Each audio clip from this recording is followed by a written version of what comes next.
محرم 7 ہجری میں رسول اللہ صلی اللہ علیہ وسلم نے خیبر کا قصد فرمایا۔ اس موقع پر ان لوگوں نے بھی اجازت مانگی جو حدیبیہ کے موقع پر پیچھے رہ گئے تھے۔ آپ نے اعلان فرمایا، میرے ساتھ وہی روانہ ہو جسے جہاد کی خواہش ہو، رہا مال غنیمت تو اس میں سے کچھ نہیں ملے گا۔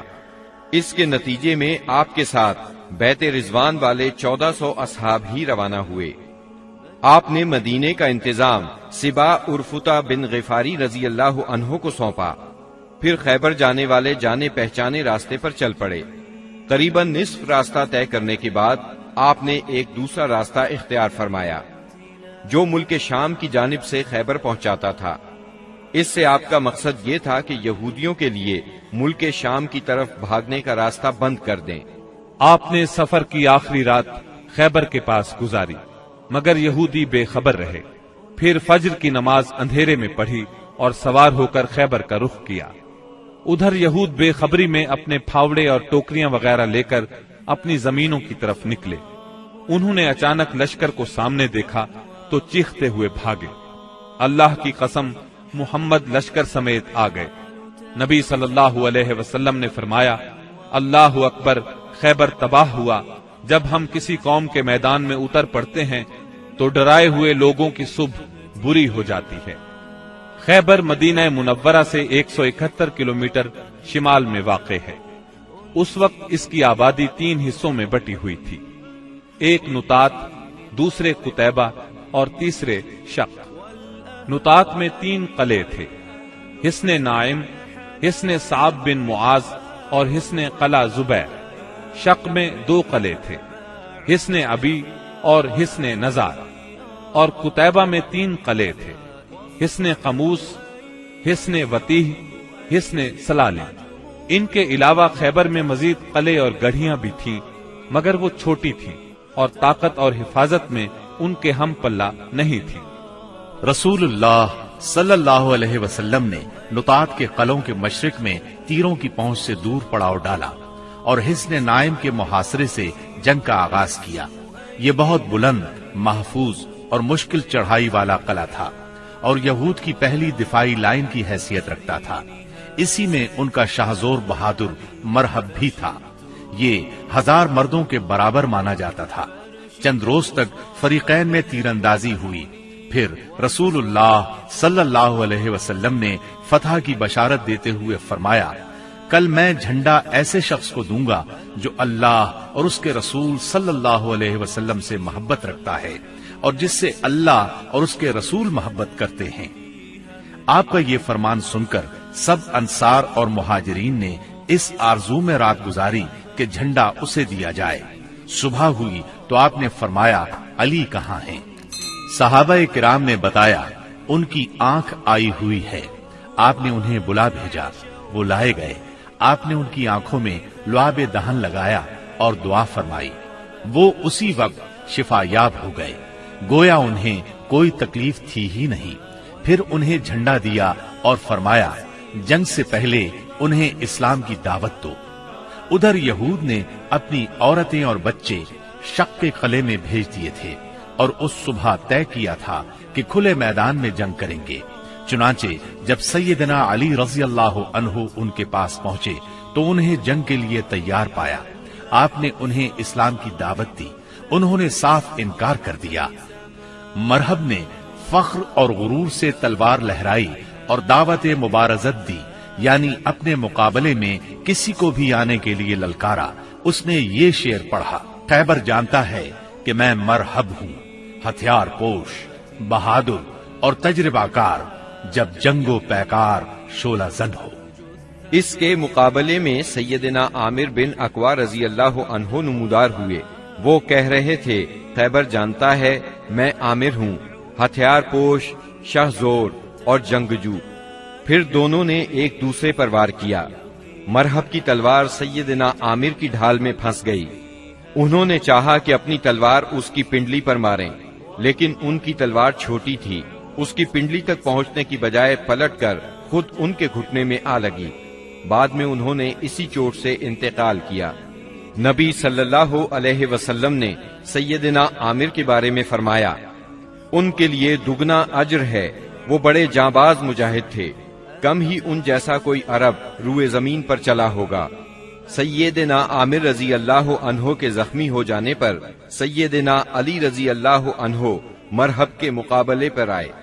آپ یہ شعر پڑھ رہے تھے، یعنی میں وہ شخص ہوں کہ میری ماں نے میرا نام حیدر یعنی شیر رکھا ہے، جنگل کے شیر کی طرح خوفناک، میں انہیں سا کے بدلے نیزے کی ناپ پوری کروں گا۔ اس کے بعد مرحب کے سر پر تلوار کا ایسا وار کیا کہ وہ وہیں ڈھیر ہو گیا۔ اس کے بعد مرحب کے بھائی یاسر نے نکل کر مقابلے کی دعوت دی۔ اس کے مقابلے میں سیدنا زبیر بن عوام نکلے اور اسے اس کے بھائی کے پاس پہنچا دیا۔ پھر گھمسان کی لڑائی چھڑ گئی، بہت سے یہودی مارے گئے، جس سے ان کے حوصلے پست ہو گئے اور وہ اپنے مورچے چھوڑ کر بھاگ نکلے۔ مسلمانوں نے ان کا پیچھا کیا اور بزور قلعے میں داخل ہو گئے۔ یہود اس قلعے سے بھاگ کر اس کے ساتھ والے قلعے حصن الصعب میں مورچہ بند ہو گئے۔ ادھر مسلمانوں کو قلعہ حصن نائم میں بہت سا غلہ، کھجوریں اور اسلحہ ملا۔ اس کے بعد مسلمانوں نے سیدنا حباب بن منذر رضی اللہ عنہ کی قیادت میں حصن صعب کا محاصرہ کر لیا۔ یہ محاصرہ 3 دن جاری رہا۔ تیسرے دن رسول اللہ صلی اللہ علیہ وسلم نے فتح اور غنیمت کی دعا فرمائی، پھر مسلمانوں کو حملے کی دعوت دی۔ مسلمانوں نے شدت کا حملہ کیا۔ پہلے مقابلے کے لیے للکارا گیا، پھر گھمسان کی لڑائی شروع ہوئی۔ یہ لڑائی یہود کی شکست پر ختم ہوئی اور مسلمانوں نے سورج ڈوبنے سے پہلے قلعہ فتح کر لیا۔ غنیمت میں بہت سا غلہ ہاتھ آیا۔ اس قلعے میں سب سے زیادہ خوراک اور چربی تھی۔ اس طرح یہ مسلمانوں کے لیے سب سے کارآمد قلعہ ثابت ہوا۔ مسلمان اس سے پہلے سخت بھوک کا شکار تھے، چنانچہ بہت سے لوگوں نے گدھے ذبح کر دیے، لیکن اللہ کے رسول صلی اللہ علیہ وسلم نے ان کو کھانے سے منع فرما دیا۔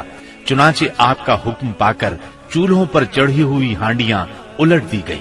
یہود نے یہاں سے بھاگ کر قلعہ زبیر میں پناہ لی اور وہاں قلعہ بند ہو گئے۔ یہ نطات کا تیسرا اور آخری قلعہ تھا۔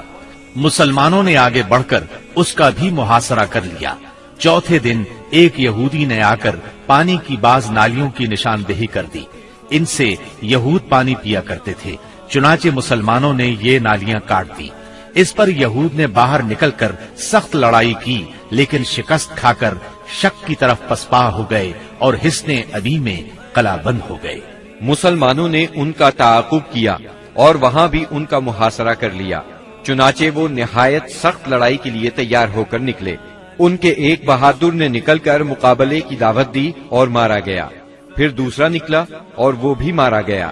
اسے سیدنا ابو دجانہ سماک بن خراشہ انصاری رضی اللہ عنہ نے قتل کیا، اور اسے قتل کرتے ہی وہ تیزی سے قلعے میں جا گھسے۔ ان کے ساتھ ہی اور مسلمان بھی داخل ہو گئے۔ کچھ دیر تک قلعے کے اندر لڑائی جاری رہی، پھر یہود نے راہ فرار اختیار کی اور اس علاقے کے سب سے آخری قلعے حصن نزار میں قلعہ بند ہو گئے۔ مسلمانوں کو حصن ابی سے بہت سا مال غنیمت ہاتھ آیا۔ مسلمان اب حصن نزار کی طرف بڑھے اور اس کا محاصرہ کر لیا۔ یہ قلعہ پہاڑ کی چوٹی پر تھا اور وہاں پہنچنے کی کوئی صورت نہیں تھی۔ یہودیوں نے یہاں اپنی حفاظت کا زبردست انتظام کر رکھا تھا۔ انہیں یقین تھا کہ اس قلعے میں مسلمان داخل نہیں ہو سکیں گے، اس لیے انہوں نے اس قلعے میں عورتوں اور بچوں سمیت قیام کیا۔ تیر اور پتھر برسا کر سخت جوابی کارروائی کی۔ جواب میں مسلمانوں نے بھی منجنیق نصب کر کے اس قلعے پر پتھروں کی بارش شروع کر دی۔ اس سے ان کے دلوں پر رعب چھا گیا اور وہ کوئی قابل ذکر سختی برداشت کیے بغیر قتیبہ کے علاقے کی طرف بھاگ نکلے۔ مسلمانوں کو اس قلعے سے تانبے اور مٹی کے برتن ملے۔ ان کے بارے میں رسول اللہ صلی اللہ علیہ وسلم نے فرمایا، ان کو دھو لو اور ان میں کھانا پکاؤ۔ اس کے بعد مسلمان قلعہ قموس کی طرف بڑھے۔ یہ قتیبہ کا پہلا قلعہ تھا۔ 14 یا 20 دن تک اس کا محاصرہ جاری رہا۔ اس کے بعد یہود نے پناہ طلب کر لی۔ یہ بھی کہا جاتا ہے کہ انہوں نے پناہ طلب نہیں کی تھی، مسلمانوں نے لڑ کر فتح کیا اور یہود باقی 2 قلعوں وطیح اور سلالم کی طرف بھاگے۔ لیکن جب مسلمانوں نے ان کے محاصرے کے لیے پیش قدمی کی تو یہود نے اس شرط پر امان طلب کر لی کہ وہ عورتوں اور بچوں سمیت خیبر کی سرزمین سے جلا وطن ہو جائیں گے۔ رسول اللہ صلی اللہ علیہ وسلم نے یہ شرط مان لی اور آپ نے یہ بھی اجازت دی کہ سونے، چاندی، گھوڑے اور ہتھیاروں کے علاوہ وہ اپنی سواریوں پر جو کچھ اور جتنا کچھ لاد سکتے ہیں لے جائیں، اور اگر کچھ چھپایا تو ذمہ ختم سمجھا جائے گا۔ اس کے بعد انہوں نے باقی تینوں قلعے مسلمانوں کے حوالے کر دیے۔ مسلمانوں کو 100 زرہیں، 400 تلواریں، 1000 نیزے اور 500 عربی کمانیں ہاتھ آئیں۔ ان چیزوں کے علاوہ تورات کے کچھ صحیفے بھی ملے، لیکن یہ مانگنے والوں کو واپس دے دیے گئے۔ کنانہ ابن ابی الحقیق اور اس کے بھائی نے بدعہدی کی اور بہت سا سونا چاندی اور جواہرات چھپا دیے، لہذا ان سے ذمہ ختم ہو گیا اور بدعہدی کی سزا میں ان دونوں کو قتل کر دیا گیا۔ حیی بن اخطب کی صاحبزادی سیدہ صفیہ کنانہ کے نکاح میں تھی، انہیں قیدیوں میں داخل کر لیا گیا۔ اس غزوے میں کل 93 یہودی مارے گئے، جبکہ مسلمان 15 کے قریب شہید ہوئے۔ سیدنا عمرو بن امیہ زمری رسول اللہ صلی اللہ علیہ وسلم کا خط لے کر نجاشی کے پاس گئے تھے۔ جب وہ حبشہ کے مہاجرین کو ساتھ لے کر واپس ہوئے تو ان میں سے ایک جماعت نے خیبر کا رخ کیا، جس میں سیدنا ابو موسیٰ اشعری اور جعفر بن ابی طالب رضی اللہ عنہما بھی تھے۔ یہ لوگ رسول اللہ صلی اللہ علیہ وسلم کے پاس پہنچے تو خیبر فتح ہو چکا تھا، لیکن ابھی مال غنیمت تقسیم نہیں ہوا تھا۔